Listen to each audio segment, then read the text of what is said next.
আচ্ছা, আমি ইদানিং দেখছি যারা ওই ১০০-২০০ টাকায় নেল এক্সটেনশন করায় তারা আজকাল খুবই অহংকার সাথে বলছে যে হ্যাঁ আমরাও ফিনিশিং দিতে পারি, আমরাও ভালো কাজ করতে পারি। অবশ্যই তোমরা ভালো কাজ করো, অবশ্যই তোমাদের ফিনিশিং সুন্দর, তাই জন্যই তো বলা হচ্ছে যে তোমরা কি করে এত কমের মধ্যে কাজ করতে পারছো, যেখানে এক একটা প্রোডাক্টের দামই ১০০-২০০ টাকা নয়। সেটাই তো প্রবলেম যে তোমাদের ওই টাকায় কি করে প্রোডাক্ট চার্জেস ওঠে।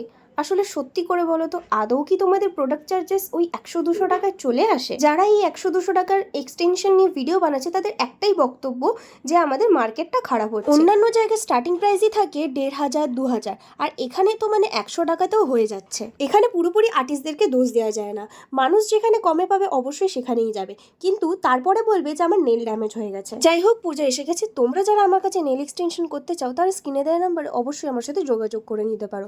তাছাড়া এই ডিজাইনটা কেমন হয়েছে অবশ্যই কমেন্টে জানিও। দেখা হচ্ছে তোমাদের সাথে আবার নেক্সট ভিডিওতে, ততক্ষণের জন্য টাটা।